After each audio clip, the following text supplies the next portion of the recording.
শাইখ কিছু ইসলামী বই সাজেস্ট করুন যেগুলো মুসলিম নারীর জন্য পড়া আবশ্যক। প্রথমত, যে চারজন শ্রেষ্ঠ নারী তাদের জীবনী পড়েন। মারিয়াম আলাইহিস সালাতু ওয়াস সালামের জীবনী পড়েন, ফেরাউনের স্ত্রীর জীবনী পড়েন, আয়েশা রাদিয়াল্লাহু তাআলা আনহার জীবনী পড়েন, খাদিজা রাদিয়াল্লাহু তাআলা আনহার জীবনী পড়েন। আরও যারা শ্রেষ্ঠতম নারী রাসূল সাল্লাল্লাহু আলাইহি ওয়াসাল্লামের যুগে বা তার পূর্বে অতিক্রম করে গেছে তাদের জীবনী পড়েন। এবং একটা বই পাওয়া যায় যে পৃথিবীর যারা হাদিস বর্ণনাকারী মুহাদ্দিসা, নারী মুহাদ্দিসা, তাদের উপর একটা গবেষণা আছে ইন্ডিয়ার একজন লেখক আকরাম নাদভি। এটা সম্ভবত বাংলাতে অনুবাদ হয়েছে। শুধু মুহাদ্দিসা, মুফাসসিরা, হাদিস বর্ণনাকারী মহিলা মানুষ, হাদিসের উপর পণ্ডিত, তাদের জীবনী তুলে ধরা আছে। এই জীবনীগুলো থেকে আপনি অনেক উৎসাহিত হবেন। পরীক্ষার হলে অন্যের দেখে নকল করা ইসলামের দৃষ্টিতে কি? এটি মনে হয় আর উত্তর দেওয়ার দরকার নাই, কেননা এটি আসলে বলার অবকাশ রাখে না। ব্যাংকে চাকরি হালাল নাকি হারাম, রিজিকের উপর যে আলোচনা করলাম এবং সুদের ইকোসিস্টেমের উপর যে আলোচনা করলাম সেটি যথেষ্ট। আপনি ইহুদিদের তৈরি করা ইকোসিস্টেমের অংশ হবেন, না ইহুদিদের তৈরি করা ইকোসিস্টেমের বিরুদ্ধে যুদ্ধ করবেন? যে ইকোসিস্টেমে তারা চায় কেউ যেন সুদমুক্ত না থাকতে পারে। আপনি যদি যুদ্ধ করতে চান, আল্লাহ আপনার জন্য রিজিকের রাস্তা উন্মুক্ত করে দেবে। পৃথিবীতে কেউ না খেয়ে মারা যায় না। আল্লাহ বলেছে লা তাকতুলু আওলাদাকুম খাশিয়াতা ইমলাক, তোমাদের সন্তানদের রুজির ভয়ে হত্যা করিও না। তোমাদেরকেও খাওয়াই আমি, তোমাদের সন্তানদেরকেও খাওয়াই আমি। আর একদম খাঁটি বাংলায় উচ্চারণ করলে এইভাবে উচ্চারণ করা যাবে, তোকেই তো আমি খাওয়াই রে, তো তোর সন্তানকেও কি তুই খাওয়াবি না আমি খাওয়াবো? মানে যদি খাঁটি বাংলায় অনুবাদ করে যে লা তাকতুলু আওলাদাকুম, তোমরা তোমাদের সন্তানদের হত্যা করিও না, কেননা তোকেই এখন পর্যন্ত আমি খাওয়াই, এখন পর্যন্ত তোর খাওয়ার মালিক তুই নিজে হতে পারিস না, তো তোর যে সন্তান আসবে সেই সন্তানের মালিক তুই কবে হবে?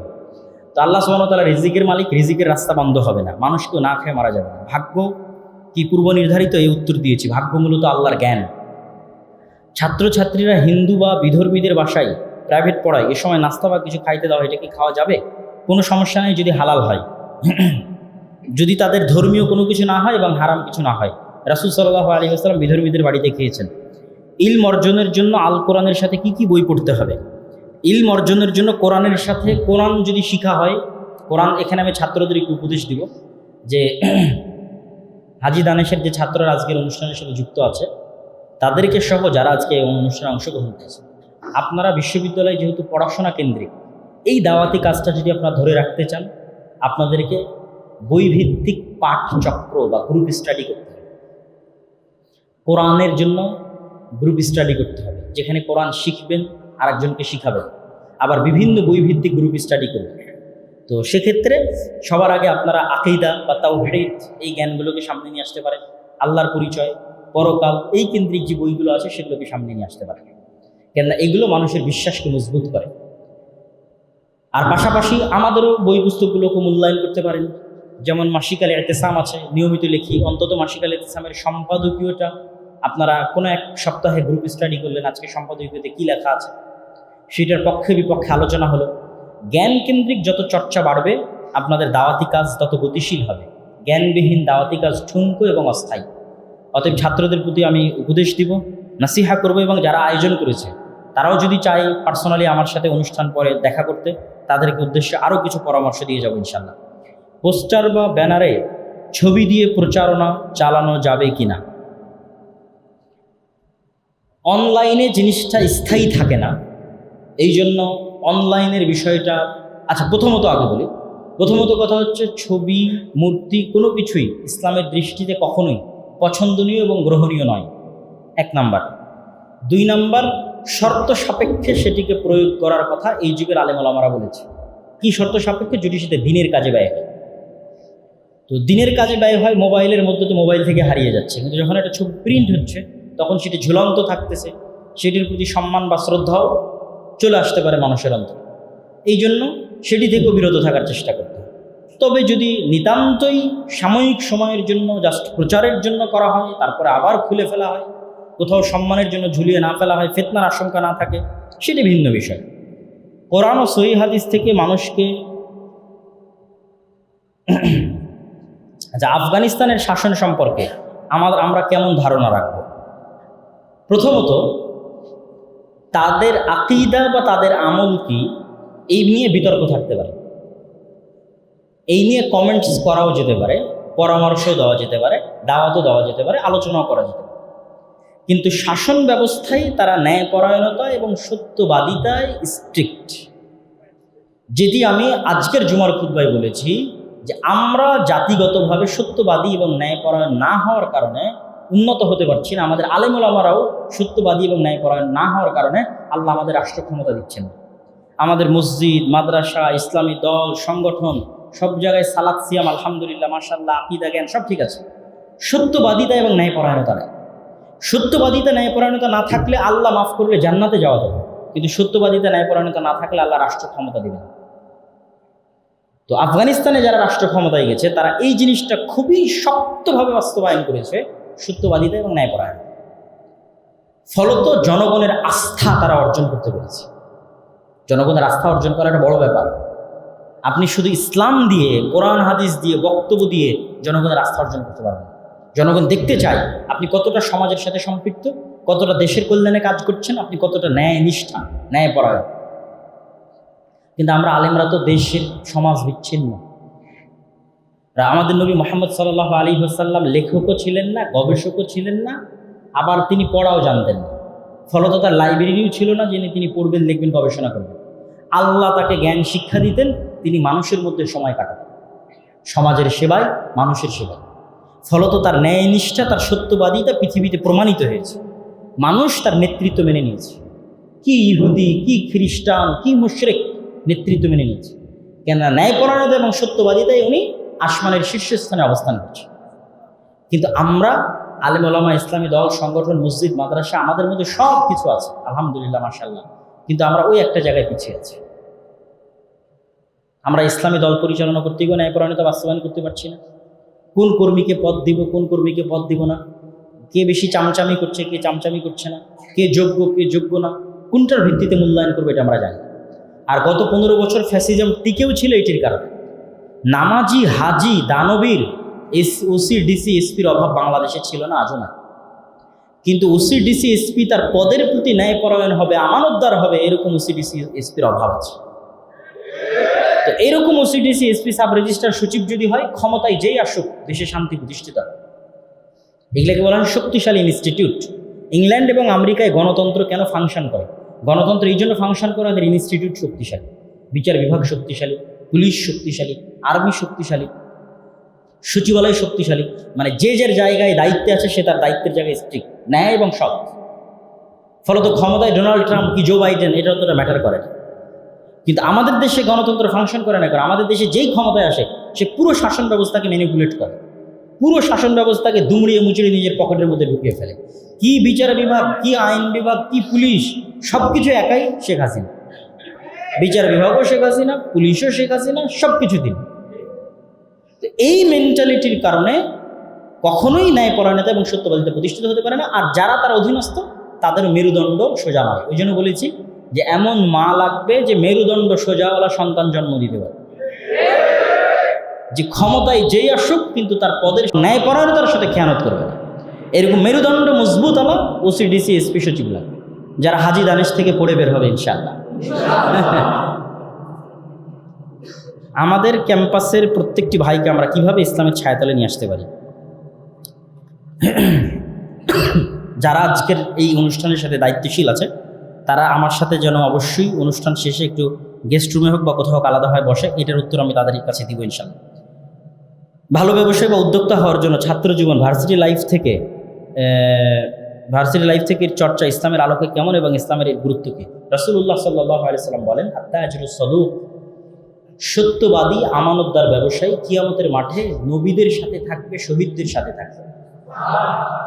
কত বড় কথা যে সত্যবাদী আমানতদার ব্যবসায়ী কিয়ামতের মাঠে নবীদের সাথে থাকবে, অনেক বড় কথা। ব্যবসায়ীরাই একমাত্র নিজের জন্য কিছু করতে পারে, পরিবারের জন্য কিছু করতে পারে, দেশ ও জাতির জন্য কিছু করতে পারে। চাকুরিজীবীদের জন্য কখনোই নিজের জন্য, না পরিবারের জন্য, না দেশ ও জাতির জন্য কারোর জন্যই কিছু করা সম্ভব হয় না। এই জন্য নামটাই এরকম, চাকর, চাকুরিজীবী। উর্দুতে বলে নৌকরি, নৌকার, আপনি ঘর কা নৌকার, মানে আমার বাড়ির নৌকার মানে চাকর। তো এই জন্য রাসূলুল্লাহ সাল্লাল্লাহু আলাইহি ওয়াসাল্লাম ব্যবসাকে খুব প্রমোট করেছেন, সাহাবীদেরকে ব্যবসার প্রতি খুবই উদ্বুদ্ধ করেছেন। কৃষি কাজের প্রতি অনুৎসাহিত করেছে। আর এমনিতেই জন্মগত তারা ব্যবসায়ী ছিল। আমাদের নবী মুহাম্মদ সাল্লাল্লাহু আলাইহি ওয়াসাল্লাম ব্যবসায়ী, কুরাইশরা সবাই ব্যবসায়ী। ফলত যত সাহাবী আসছে তাদের অধিকাংশই ব্যবসায়ী। ফলত ব্যবসা আপনি বলতে পারেন মুসলিম উম্মার জাতীয় পেশা হচ্ছে ব্যবসা। অথবা আমাদেরকে ব্যবসায়ী হওয়ার, উদ্যোক্তা হওয়ার কী করতে হবে? চেষ্টা করতে, অবশ্যই চেষ্টা করতে। এবং পৃথিবীর রিজিক যখন বন্টন হয়, এটা আমি এমনি বলতেছি, এটা কোনো হাদিস কোরআনের কথা না, পৃথিবীর রিজিক যখন বন্টন হয় আপনি গবেষণা করে দেখবেন বাড়িতে বসে, যে রিজিক যখন বন্টন হয় দেখবেন যে রিজিকের 100 ভাগের 80 ভাগ ব্যবসায়ীরা নিয়ে চলে যায়। এবার ওই ব্যবসায়ীদের হাত দিয়ে বাকিদের রিজিক, আর ওই ব্যবসায়ীদের হাত দিয়ে বাকিদের রিজিকে, বাকিদের মানে নায়ক নায়িকারও রিজিক হয় ব্যবসায়ীর হাত দিয়ে, হুজুরের রিজিকও হয় ব্যবসায়ীর হাত দিয়ে। কি বুঝলেন? রাজনীতিবিদের রিজিকও হয় ব্যবসায়ীর হাত। মানে কিছু ব্যবসায়ী আছে যে নায়ক নায়িকাদেরকে টাকা দেয়, কিছু ব্যবসায়ী আছে যে রাজনীতিবিদদের টাকা দেয়, কিছু ব্যবসায়ী আছে যে মসজিদ মাদ্রাসায় টাকা দেয়। তাহলে আলটিমেটলি সারা পৃথিবী কারা চালাচ্ছে? ব্যবসায়ীরাই চালাচ্ছে। এই জন্য যখন রিজিক বন্টন হয় তখন সবচেয়ে বড় অংশ ব্যবসায়ীরা নিয়ে চলে যায়। চাকরিজীবীদের জন্য আসলে কিছুই থাকে না, লিমিটেড, সীমাবদ্ধ। পর্নোগ্রাফি ও হস্তমৈথুন থেকে বেঁচে থাকার উপায় কি? এটি আমাদের যুবক সমাজের জন্য অনেক বড় একটি সমস্যা, এবং এটিও একটি অ্যাডিকশন বা আসক্তি। আর এই অ্যাডিকশন এবং আসক্তি থেকেও মুক্তির জন্য 1 নম্বর কাজ হচ্ছে 5 ওয়াক্ত সালাত জামাতে আদায়। এটা আপনারা হাসি মজাক হিসেবে নেবেন না, এটা আমি বারবার সিরিয়াসলি বলতেছি। এই সমস্যা থেকেও মুক্তি দিবে যদি সে নিজের নাফসের উপর কন্ট্রোল প্রতিষ্ঠা করতে চায়। সে এটাতে আসক্ত কেন? তার নাফসের উপর তার কন্ট্রোল নাই, ফলত তাকে তার নাফসের উপর কন্ট্রোল আনতে হবে। নাফসের উপর কন্ট্রোল আনার জন্য কী করতে হবে? একটা চ্যালেঞ্জ, একটা পরীক্ষায় পাশ করতে হবে। টানা 40 দিন 5 ওয়াক্ত সালাত জামাতে মসজিদে আদায় করতে হবে। তাহলে তার নাফসের উপর কন্ট্রোল ক্ষমতা প্রতিষ্ঠিত হবে, এই ধরনের অ্যাডিকশন কমে আসবে। 2 নম্বর, ভালো বন্ধু বান্ধবের সাথে থাকার চেষ্টা করতে হবে, ভালো বন্ধু বান্ধবের সাথে মেশার চেষ্টা করতে হবে। 3 নম্বর, একাকিত্ব এড়িয়ে চলতে হবে। রাসূলুল্লাহ সাল্লাল্লাহু আলাইহি সাল্লামও যখন মানুষ সফর করত তখন তিনি বলেছেন কেউ যেন একাই সফর না করে। একাই সফর করলে দ্বিতীয়জন শয়তান সফর করে। এরকম আরও বহু ক্ষেত্রে একাকিত্বকে নিরুৎসাহিত করা হয়েছে। কোনো ছেলে কোনো মেয়ের সাথে যেন নির্জনে একত্রিত না হয়, তখন সেখানে তৃতীয়জন শয়তান অবস্থান করে। তো চেষ্টা করতে হবে একাকিত্বকে এড়িয়ে চলা।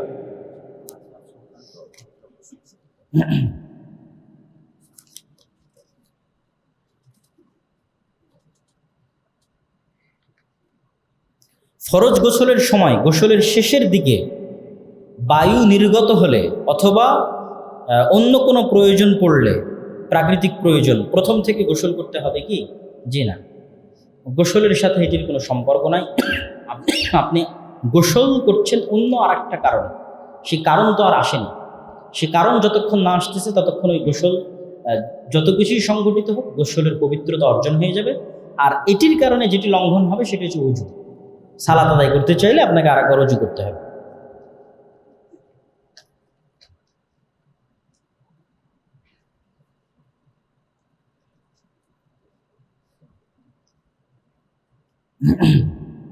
শায়েখ, 10 বছর বয়স হলে পিটিয়ে নামাজে নিয়ে যেতে হবে।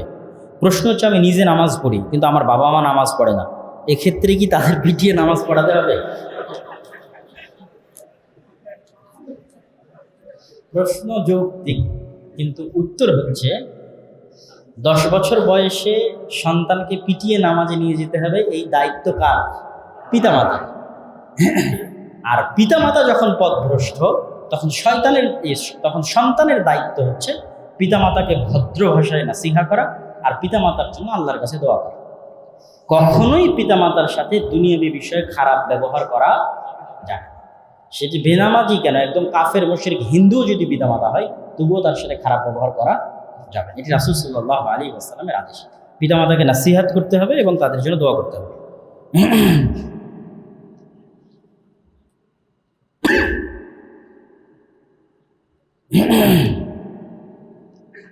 রাস্তায় ছাত্রছাত্রীরা হাত এবং ঘাট ধরে ঘুরে বেড়ায়, এই সম্পর্কে কিছু বলবেন কি? রাসূলুল্লাহ সাল্লাল্লাহু আলাইহি ওয়াসাল্লাম বলেছেন, প্রত্যেক নবীর কাছে একটি শিক্ষা পাঠানো হয়েছে, প্রত্যেক নবীর কাছে। সেই শিক্ষাটা হচ্ছে লজ্জা। প্রত্যেক নবীর কাছে কোন শিক্ষাটা ছিল? লজ্জা। প্রত্যেক নবী লজ্জাশীল ছিল। মানে পৃথিবীতে যত নবী এসেছে তাদের কমন বৈশিষ্ট্য কি? তারা কি ছিলেন? লজ্জাশীল ছিল। এবার তারপরে বলতেছেন ইজা লাম তাস্তাহি ফাসনা মা শি'ত, যদি তোমার লজ্জা না থাকে তাহলে দুনিয়াতে গুনাহ করা তোমার জন্য কঠিন কিছু, সকল গুনাহের রাস্তা তোমার জন্য সহজ যদি তোমার লজ্জা না থাকে। এই জন্য রাসূলুল্লাহ সাল্লাল্লাহু আলাইহি ওয়াসাল্লাম বলেছেন আল হায়াউ শু'বাতুম মিন শু'আবিল ঈমান, লজ্জা হচ্ছে ঈমানের অঙ্গ প্রত্যঙ্গগুলোর একটি। এবং লজ্জা থাকা কেন জরুরি? আমি যেই পাপ গোপনে করতেছি ওই পাপ অনেক সময় ক্ষমা না চাইলেও ক্ষমা হয়ে যেতে পারে। কথা বুঝেন? আমি একটা পাপ গোপনে করতেছি, সেটি অনেক সময় ক্ষমা না চাইলেও ক্ষমা হয়ে যেতে পারে। আমি নিজে গোপনে করেছি, কারো কাছে প্রকাশ করিনি, আল্লাহ কিয়ামতের মাঠে ডেকে বলবে এটা তুমি করে দেবে, হ্যাঁ দুনিয়াতে তোমার পাপ গোপন রেখেছিলাম, যাও আজকেও গোপন রেখে দিলাম। কিন্তু যে পাপ আমি আলানিয়া প্রকাশ্যে করছি, জাহিরান আলা আমামিন নাস মানুষের চোখের সামনে করছি, তাহলে এখানে দুটো পাপ সম্পৃক্ত হচ্ছে। এক, আমি পাপটা করছি, আর আরেকটা হচ্ছে আমি প্রকাশ্যে ইসলামের একটা বিধানকে লঙ্ঘন করার মাধ্যমে আল্লাহর বিরুদ্ধে, আল্লাহর শাসনের বিরুদ্ধে, আল্লাহর বিধানের বিরুদ্ধে আমার অহংকার এবং আমার বেপরোয়া মনোভাব প্রকাশ করছি। তখন এই পাপটা ছোট হলেও প্রকাশ্যে হওয়ার কারণে কবিরা গুনাহে পরিণত হয়ে যায়, এবং এটি তখন আর তওবা ছাড়া ক্ষমা হওয়ার কোনো রাস্তা নেই। কেননা সে একে তো পাপ করছে, দ্বিতীয়ত সে প্রকাশ্যে আল্লাহর বিধানকে লঙ্ঘন করছে। অর্থাৎ প্রকাশ্যে আল্লাহর বিধানকে লঙ্ঘন করাতে মানুষের চক্ষু লজ্জা থাকতে হবে, এবং ছাত্রছাত্রীদেরও চেষ্টা করতে হবে এই বিষয়ে কাউন্সেলিং করার, দাওয়াত দেওয়ার, পজিটিভ ওয়েতে, not a negative way, positive ওয়েতে কাউন্সেলিং করার এবং লজ্জা বৃদ্ধি করার। কৃষ্টি কালচারের মধ্যে, সংস্কৃতির মধ্যে, পরিবেশের মধ্যে লজ্জার কালচার তৈরি করার, এবং অন্তত প্রকাশ্যে আল্লাহর বিধানকে লঙ্ঘন না করার কালচার তৈরি করা। আল্লাহ সুবহানাহু ওয়া তাআলা আমাদের তৌফিক দান করুক, আল্লাহুম্মা আমিন। আমরা আমাদের ক্যাম্পাসে বামপন্থী মানুষদের দেখতে পাই, তারা তাদের কালচার বা ইসলাম বিদ্বেষী মনোভাব ডেভেলপ করে। আমরা আমাদের জায়গা থেকে তাদের কিভাবে প্রতিহত করতে পারি? আসলে বিশ্ববিদ্যালয় তো একটা উন্মুক্ত প্লেস, ওপেন প্লেস। আপনাকে ফাইট করতে হবে এই মর্মে যে আপনি বৈষম্যের শিকার হচ্ছেন। কিভাবে বৈষম্যের শিকার হচ্ছেন? সে যদি গানের আয়োজন করতে পারে, আমি কেন সেমিনারের আয়োজন করতে পারবো না? সে যদি কনসার্ট, নাটক ইত্যাদি অপসংস্কৃতির আয়োজন করতে পারে, আমি কেন সিরাতের উপর একটা প্রতিযোগিতার আয়োজন করতে পারবো না? ফলত আপনি আপনার ধর্মীয় সাংস্কৃতিক চর্চায় যে বৈষম্যের শিকার হচ্ছেন ওই পয়েন্টের প্রতি ফোকাস রাখতে। এবং এটা কিন্তু বুয়েটেও কাজে দিয়েছে, এই পয়েন্টটা বুয়েটেও কাজে দিয়েছে যে সব কিছু হচ্ছে বাহির থেকে অন্য মেহমান আসতে পারবে, গায়ক আসতে পারবে, বাহির থেকে আলেম কেন আসতে পারবে? তো এই বৈষম্য বন্ধ করে যখন আপনার অধিকার প্রতিষ্ঠিত হবে আপনার সাংস্কৃতিক চর্চা করার, তখন আপনি সেটিকে পজিটিভ ওয়েতে কাজে লাগাবেন। আপনি আবার নেগেটিভ ওয়েতে জোরপূর্বক, জোর যার মুল্লুকতার সেটি কাজে না লাগিয়ে কতটা পজিটিভ ওয়েতে জ্ঞানের চর্চা ক্যাম্পাসগুলোতে করা যায়। বিভিন্ন প্রতিযোগিতা, আমি বলবো যারা দায়িত্বে আছে তাদের সাথে পরামর্শ দিব, বিভিন্ন প্রতিযোগিতা হোক। করে বা অসংখ্য প্রশ্ন তো। আচ্ছা, কয় মিনিট আছে? 8 মিনিট পরে না, বাদ মাগরিবকে আর আমরা সময় পাবো? আচ্ছা, গুরুত্বপূর্ণগুলো শর্টকাট বলে দিই।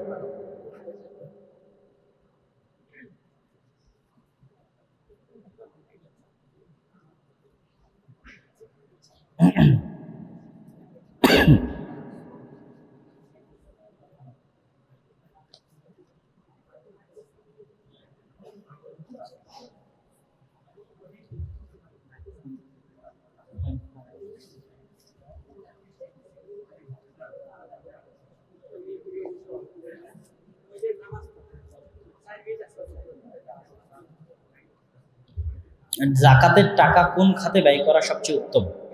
সর্বপ্রথম নিজের গরিব আত্মীয় স্বজন যদি থাকে, জাকাতের প্রাপ্য হকদার এরকম কোনো গরিব আত্মীয় স্বজন থাকলে আগে তার প্রতি ব্যয় করবে। রাসূল সাল্লাল্লাহু আলাইহি ওয়াসাল্লামকে স্বপ্নে দেখার কোনো উপায় আছে? শুধু রাসূল সাল্লাল্লাহু আলাইহি ওয়াসাল্লামকে স্বপ্নে দেখা না, সত্য স্বপ্ন দেখার একটাই উপায়, মজাক করেও মিথ্যা বলা যাবে না। যখন মানুষের জিহ্বা সত্যবাদী হয় তখন রাতে সে সত্য স্বপ্ন দেখে, আর মুহাম্মদ সাল্লাল্লাহু আলাইহি ওয়াসাল্লামকে সত্য স্বপ্ন ছাড়া দেখা যায় না। তো যদি আপনার জিহ্বা 100% সত্যবাদী না হয়, মজাক করেও যদি ইনিয়ে বিনিয়ে কৌশলে আশেপাশে হিলা অনেক কিছু অবলম্বন করেও যদি আপনি সত্য ডাইরেক্ট না বলতে পারেন, তাহলে আপনার দ্বারা সত্য স্বপ্ন দেখা, রাসূল সাল্লাল্লাহু আলাইহি ওয়াসাল্লামকে দেখা অনেক কঠিন আছে। বড়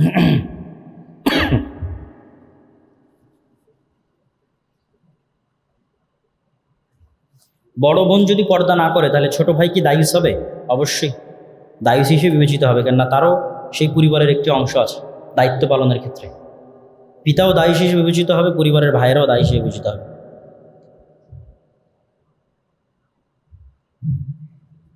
এমতো অবস্থায় তাকওয়া অবলম্বনের চেষ্টা কিভাবে করব? রাসূল সাল্লাল্লাহু আলাইহি ওয়াসাল্লাম সিয়াম রাখতে বলেছে। মানে বিবাহ হচ্ছে না সে অবস্থায় কি করবে? সিয়াম রাখলে কি হয়? শরীরে কোষগুলোর মধ্যে শয়তানের প্রবেশের ক্ষমতা কমে যায়। মানুষের মনের প্রবৃত্তি খাবারের সাথে সম্পৃক্ত, মানুষের নেচার খাদ্যের সাথে সম্পৃক্ত।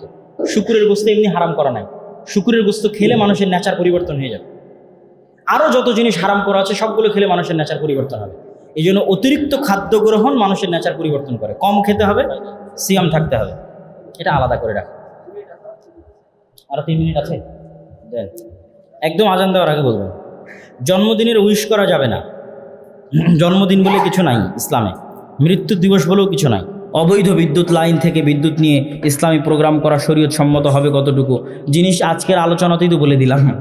আলোচনায় তো শুনলেন, তো আবার কি জিজ্ঞাসা করেন? আমার বয়স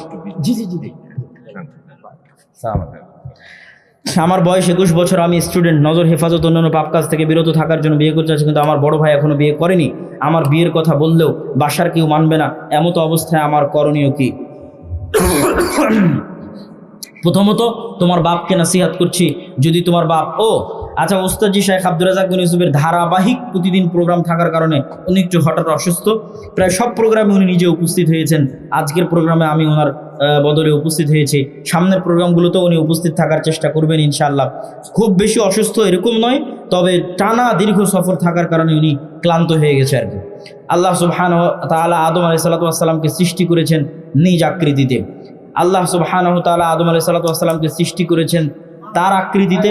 এই হাদিস এভাবে বিশ্বাস করতে হবে, অন্য কোনো ব্যাখ্যায় যাওয়া যাবে না। আল্লাহ সুবহানাহু ওয়া তাআলার আকৃতি তার শানে যেমন মানায় তেমন।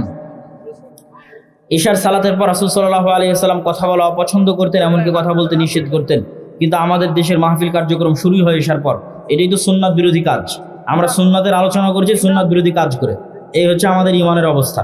দিনের বেলা প্রোগ্রাম আয়োজন করতে হবে, ঈশার আগে প্রোগ্রাম শেষ করতে হবে। আমরা জানি যে সম্মিলিত মোনাজাত বেদাত, এটা কি সব ক্ষেত্রে নাকি? যে ক্ষেত্রগুলোতে কোরআন এবং হাদিস দ্বারা প্রমাণিত সেগুলোতে নয়, যেমন ইস্তেসকার সালাতের ক্ষেত্রে প্রমাণিত এরকম। আমরা জানি যে বাচ্চা জন্ম নেওয়ার পর বাচ্চাটা মাসুম। অমুসলিমদের ঘরে বাচ্চা জন্ম নেয়, অমুসলিম অবস্থায় যদি মারা যায়, মুহাদ্দিসদের মতে যে তারা জান্নাতে যাবে, এটি মুহাদ্দিসদের অধিকাংশ মুহাদ্দিসদের এটি মত। অথবা আল্লাহ তাদের আলাদা কোনো পরীক্ষার ব্যবস্থা করতে পারে। 1 রাকাত বেদেরের নামাজ কতটুকু সঠিক? সরাসরি সহিহ হাদিস আছে। স্বামী তার স্ত্রীকে তালাক দিয়েছে, তাকে আবার বিবাহ করার সঠিক নিয়ম কি? স্বামী তার স্ত্রীকে সুন্নাত অনুযায়ী তালাক দিয়েছে কিনা, এটা হলো দেখার বিষয়। সুন্নাত অনুযায়ী তালাক বলতে স্ত্রীর পবিত্র অবস্থায় 1 তালাক দিতে হবে। 1 তালাক দিয়ে স্বামী স্ত্রী বিচ্ছিন্ন হয়ে গেছে, যে যার মতো এখন যে যার বাপের বাড়িতে আছে। যদি ইদ্যৎকালীন সময় তথা 3 মাসের মধ্যে স্বামী চায় স্ত্রীকে ফেরত নিয়ে আসবে, কোনো বিবাহ লাগবে না, কিচ্ছু লাগবে না, মোহর আনা লাগবে না, ফেরত নিয়ে আসতে পারবে।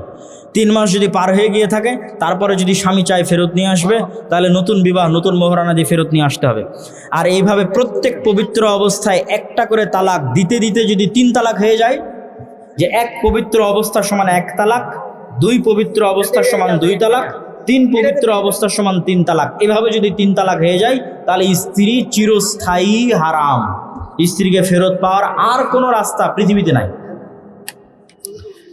আমরা সঠিক নামাজ কোন বই থেকে শিখতে পারবো? অনেক বই আছে।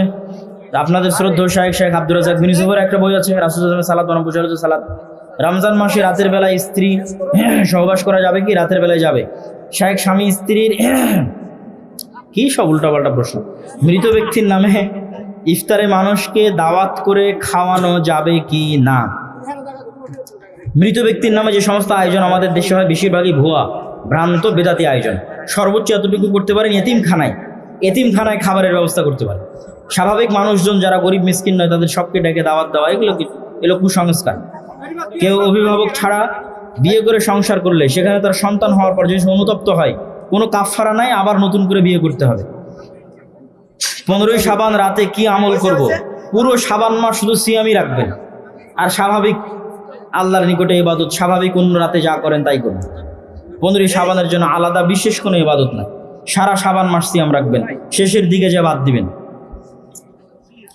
তায়াম্মুম করা যাবে যদি রোগের আশঙ্কা থাকে, মৃত্যুর আশঙ্কা থাকে।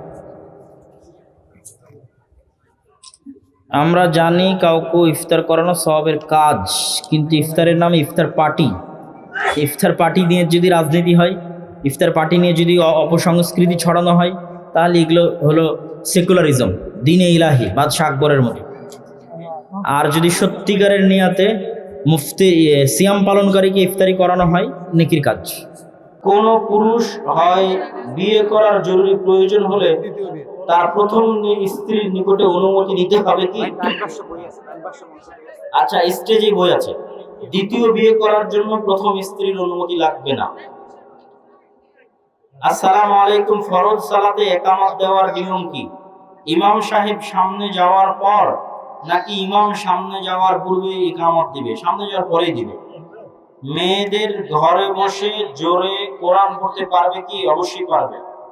স্বামী মারা গেলে নাকে ফুল রাখা যাবে কি যাবে না? মানুষ মারা যাওয়ার পর তাদের শরীরের লোম পরিষ্কার করা যাবে কি যাবে না? স্বামী মারা গেলে আগে থেকে যে নাকে ফুল, কানের দুল, গলার মালা আছে, এগুলো খুলতে হবে না, খুলতে হবে না। তবে নতুন করে কোনো সৌন্দর্য অবলম্বন করবে না যতদিন ইদ্যত পালন করছে। তবে আগে থেকে যা গায়ে ছিল সেগুলো খুলে ফেলতে হবে না। আমরা হানাফি, আমাদের মসজিদের ইমাম প্রতিদিন ফজরের নামাজ শেষে হাসরের শেষের 3 আয়াত বলে, মুসল্লিরা সাথে সাথে বলে। এইভাবে একসাথে বলার কোনো দলিল কোরআন এবং হাদিসে পাওয়া যায় না। পিতামাতা মূর্খ মানুষ, বড় ভাই জমি রেকর্ড করার সময় বোনদের নামে রেকর্ড দেয় নাই। এই যে বললাম মুসলমানদের অবস্থা, চোর, দুর্নীতিবাজ, এই ধরনের মুসলমানদেরকে আল্লাহ দায়িত্ব দিবে সমাজে, এরা আর এদের পরবর্তী বংশধরেরা গোলামি থাকে। যারা এইভাবে মানুষের সম্পদ নষ্ট করবে তারা এইভাবে গোলাম থাকে। আমি আব্দুর রাজ্জাক বিন ইউসুফের বক্তব্য শুনে পরিবর্তন হয়েছে। আমি একজন জেনারেল ছাত্র, আমি ইন্টার সেকেন্ড ইয়ারে পড়ি। আমার খুব ইচ্ছা আমি মদিনা বিশ্ববিদ্যালয়ে পড়ব। মদিনা বিশ্ববিদ্যালয়ে যাওয়া সহ সকলের জন্য উন্মুক্ত, শুধু মাদ্রাসার ছাত্র নয়, সবার জন্য উন্মুক্ত। আপনি আবেদন করবেন, ভাগ্যে থাকলে আপনি যেতে পারবেন। এটা অনেক বড় প্রশ্ন, পড়ার সময় নেই। 6ষ্ঠ থেকে 10ম শ্রেণীর শিক্ষার্থীদের পড়ানোর ক্ষেত্রে তারা ভালোভাবে পড়া না করলে কি পরিমাণ শাস্তি দেওয়া যাবে বা বেত্রাঘাত করা যাবে কি? অনেকে বলে পিটানো ঠিক না। এক্ষেত্রে শিক্ষকের করণীয় কি? শিক্ষকের ব্যক্তিত্ব ভালো করবে। যদি শিক্ষকের কিছুই না থাকে তাহলে মারতে গিয়ে বিপদে পড়বে। ওইটা বড় প্রশ্ন, এখন দেওয়া যাবে না, পরে। দেশে এক শ্রেণীর আলেম মূর্তি পাহারা দিচ্ছে। সরকার যখন মন্দির পাহারা দেওয়ার দায়িত্ব নিয়েছে তখন যাওয়ার দরকার নেই। আর সানন্দে স্বতঃস্ফূর্ত ভাবে যেখানে শিরক হয় সেখানে অংশগ্রহণ করলে ঈমান চলে যাবে। নতুন করে কালেমা পড়ে মুসলমান হতে হবে।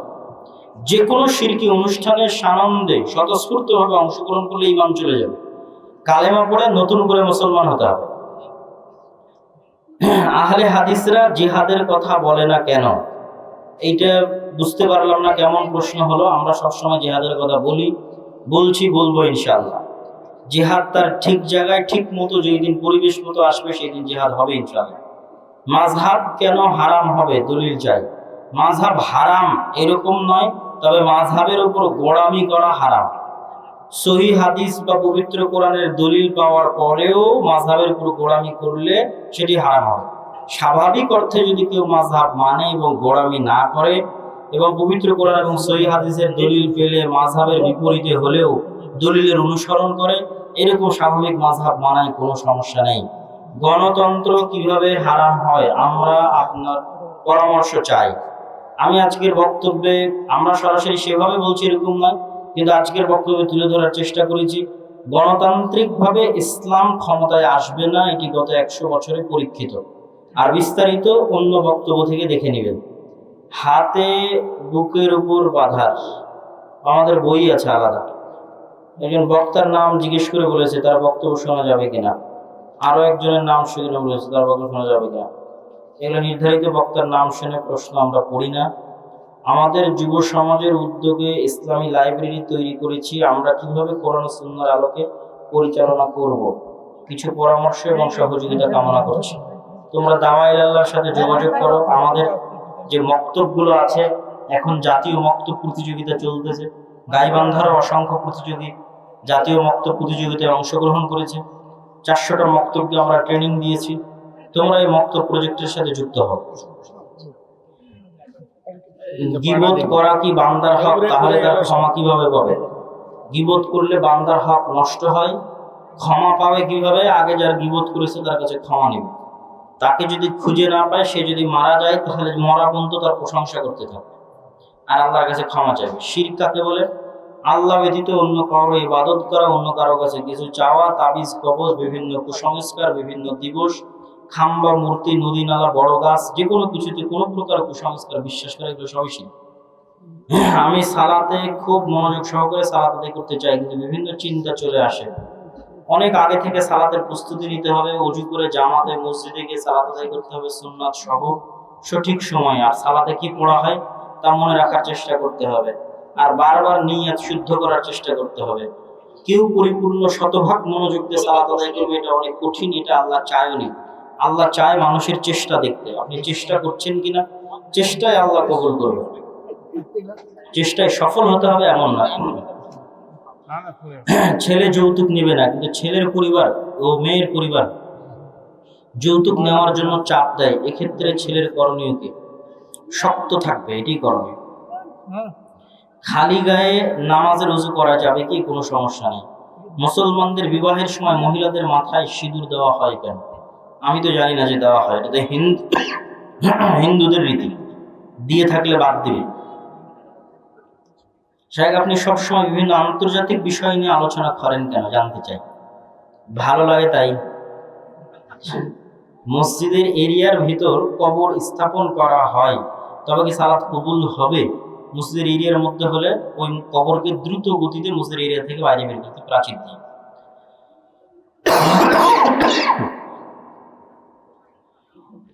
পশ্চিম পান্তায় তিনতারা প্রধান পড়া, বিশাল লম্বা প্রশ্ন, এগুলো দরকার নেই। আর কোন যে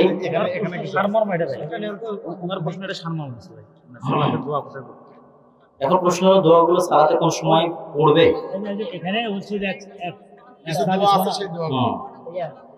মসজিদ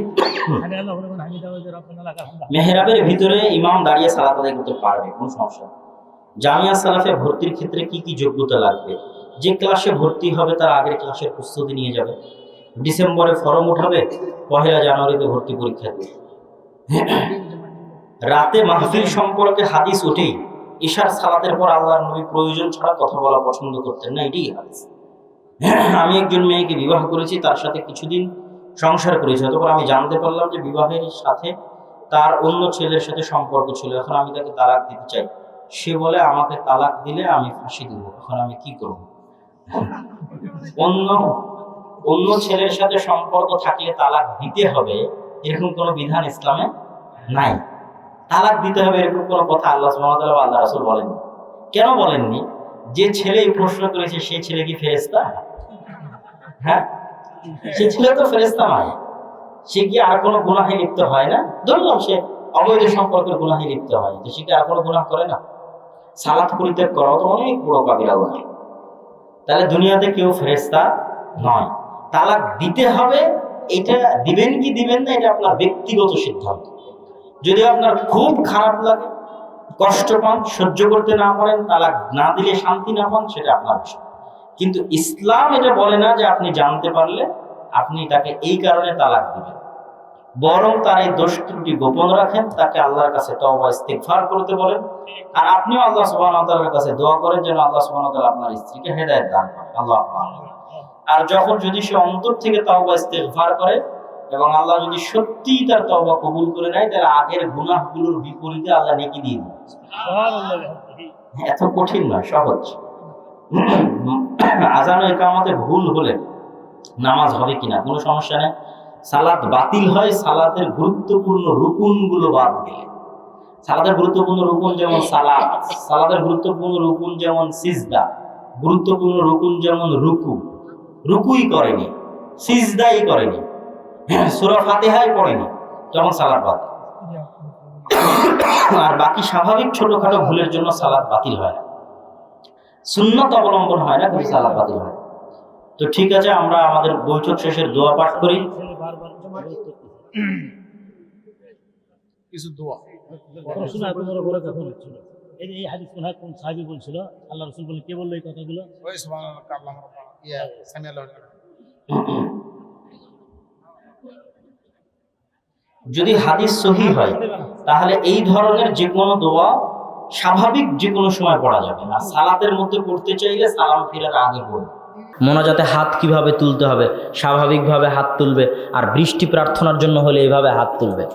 আর যদি বদদোয়া করতে চায়, বৃষ্টি প্রার্থনা করতে চায়, তাহলে এইভাবে হাত তুলবে, আর স্বাভাবিকভাবে এইভাবে হাত তুলবে। ডাক্তার জাকির নায়েকের ছেলে সম্পর্কে কিছু বলুন। সে অনার্স করতেছে, জামিয়াতুল ইমাম নামে একটা বিশ্ববিদ্যালয় আছে রিয়াদে, সেই বিশ্ববিদ্যালয়ে অনার্স ষষ্ঠ সেমিস্টার। অজু করার পর পাত্রের কি যে বলেছে, টুপি মাথায় দেওয়ার বিশেষ কোনো ফজিলত আছে কি? টুপি মাথায় দেওয়ার ফজিলত হচ্ছে, ফজিলত তো বলা যাবে না, রাসূল সাল্লাল্লাহু আলাইহি সাল্লাম এবং সাহাবীদের মাথায় কিছু না কিছু থাকতো। নাঙ্গাসার মানে মাথায় কিছু নাই এরকম মাথা, খালি মাথা, এটা সাহাবী এবং তাবেঈ এবং আলেম ওলামা এবং মুহাম্মদ সাল্লাল্লাহু আলাইহি ওয়াসাল্লামের বৈশিষ্ট্য নয়। মাথায় কিছু থাকতো, মাথায় কিছু থাকা সম্মানের। এই জন্য দেখবেন যে যারা পাদ্রী হয় ওদের মাথায় কিছু থাকে, যারা ওই মহিলা পাদ্রী হয় খ্রিস্টানদের, ওদের মাথায় কিছু থাকে, যারা পুলিশ হয় ওদের মাথায় কিছু থাকে, যারা আর্মি হয় ওদের মাথায় কিছু থাকে। যেদিন বিশ্ববিদ্যালয়ে বিদায় হয়, বিশ্ববিদ্যালয়ে বিদায় হয় না, হয় না, সেই দিন ছাত্রছাত্রীদের মাথায় একটা টুপি থাকে।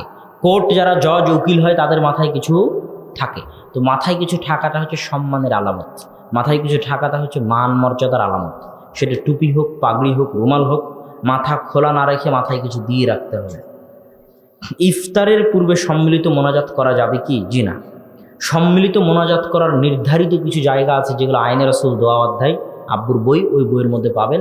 তার মধ্যে একটা হচ্ছে সালাতুল ইস্তিসকা, বৃষ্টি প্রার্থনার সালাত। আর বাকি সব সময় দোয়া হবে একা একই। ইসলাম ভাড়াটে ধর্ম নয়। ইসলাম কি ধর্ম নয়? যে ভাড়া করে দোয়া করাতে হবে, যে হুজুর একটু আমার আব্বার জন্য দোয়া করে দেন তো, হুজুর একটু আমার আব্বার পক্ষ থেকে কোরআন পড়ে দেন তো। ইসলাম কি ভাড়াটে ধর্ম নাকি? আল্লাহর সাথে মানুষের সম্পর্কের জন্য কোনো মাধ্যম লাগবে? আল্লাহর কাছে চাইতে মানুষকে কোনো মাধ্যম লাগবে? যদি বিশ্বাস করেন মাধ্যম লাগবে, তাহলে এখন আপনি ইলাহ বুঝেননি। লম্বা আলোচনা আমার তাওহীদের উপর আছে, শুনবেন। এই জায়গাতে ওই আলোচনা করা আছে তাওহীদের উপর, যে আল্লাহর কাছে কিছু চাইতে মাধ্যম লাগে কিনা, না সরাসরি দোয়া করা যায়। ঠিক তেমনি দোয়া করার ক্ষেত্রে একসাথে হতে হয় কিনা, হুজুর দিয়ে দোয়া করাতে হয় কিনা, একা একাই দোয়া করলে কেমন হয়, এগুলো বিস্তারিত আলোচনা আছে আমার তাওহীদ, সুন্নাত এবং বেদাত বক্তব্যের উপর। তারাবির সালাত রাসূল সাল্লাল্লাহু আলাইহি ওয়াসাল্লামের মতো একা একা আদায় করার কোনো বিশেষ ফজিলত আছে কিনা? বিশেষ ফজিলত বলতে, যদি আপনি ধরে রাখতে পারেন একা একাই তারাবির সালাত, তো এটা ভালো। যদি ধরে রাখতে পারেন, অনেকেই কিন্তু ধরে রাখতে পারে না। মনে করে আমি একা একাই তারাবির সালাত আদায় করব, একদিন করে, 2 দিনের দিন আর হিম্মত থাকে না, 3 দিনের দিন আর হিম্মত থাকে না। কিন্তু জামাতে আদায় করলে ওই হিম্মতটা থাকে, সবাই মিলে কোনো মতে পার হয়ে যায় তারাবি। যদি হিম্মত থাকে তো একাই করা ভালো। কি জন্য? একার মধ্যে আল্লাহর ইবাদত, আল্লাহর সান্নিধ্য, আল্লাহর বন্দেগী, আল্লাহর সাথে একনিষ্ঠতা, আল্লাহর নিকটে চাওয়া, দোয়া করা, কান্নাকাটি করা, সব কিছুর পরিবেশ একা একিতে ভালো হয় জামাতের চাই। এই প্রশ্নোত্তর আর কিছু আছে কি? প্রশ্নোত্তর আজকে কি স্টেজে কোনো বই পুস্তক আছে? সংগঠন করা যাবে কি? হ্যাঁ, অবশ্যই সংগঠন করা যাবে। কেন করা যাবে না? কিছু শর্ত থাকলে অবশ্যই সংগঠন করা যাবে। কিছু শর্তের উপর ভিত্তি করে সংগঠন করায় কোনো সমস্যা নেই। সংগঠন হচ্ছে দিন প্রচারের মাধ্যম, যেমন এই জালসা দিন প্রচারের মাধ্যম, মাদ্রাসা দিন প্রচারের মাধ্যম, তেমন সংগঠন দিন প্রচারের মাধ্যম। এখন আপনি যদি বলেন আপনার সংগঠনে থাকলে জান্নাতে যাব, আর না থাকলে জান্নাতে যাব না, আপনার সংগঠনে থাকলে আমি আহলে হাদিস আছি, না থাকলে আহলে হাদিস নাই, তাহলে এরকম সংগঠন করা যাবে না। এরকম আরও অনেক শর্ত শারায়েত আছে, যে শর্তগুলোকে সামনে রেখে সংগঠন করা যায়। হাদিসে আছে যে ছেলেদের ক্ষেত্রে স্বর্ণ ব্যবহার করা জায়েজ নেই। যদি কোনো সময় কেউ যদি উপহার দেয়, তাহলে কি তখন সে স্বর্ণের জিনিস গ্রহণ করা যাবে? গ্রহণ করে নিজের স্ত্রীকে দিয়ে দিবেন, নিজের বোনকে দিয়ে দিবেন, নিজের মাকে দিয়ে দিবেন, কোনো সমস্যা নাই। ছেলে মানুষ ব্যবহার না করলেই হলো। নম্র আচরণ অবলম্বন করতে চাই কিন্তু করতে পারি না, এর কি কোনো পথ আছে কি? দয়া করে একটু বলে দিবেন, যেটা মানলে আমার আচরণ নম্র হবে এবং সুন্দর করে কথা বলতে পারবো। এটা সুন্দর প্রশ্ন। এর জন্য প্রথম কথা হচ্ছে নম্র আচরণ যদি কেউ করতে চায় তাহলে যারা জীবনে নম্র আচরণ করেছিলেন তাদের ঘটনা পড়তে হবে। তাদের কি পড়তে হবে? ঘটনা পড়তে হবে। সাহাবীদের ঘটনা, নবী রাসূলদের ঘটনা, তাদের ঘটনা পড়তে হবে, তারা কিভাবে নম্র আচরণ করতেন। তাদের নম্র আচরণের ঘটনা পড়লে আপনি নম্র আচরণ শিখতে পারবেন। আর দ্বিতীয় কথা হচ্ছে যে আপনার মধ্যে যখন কোরআন এবং হাদিসের জ্ঞান থাকবে তখন আপনি নম্র আচরণ করতে পারবেন।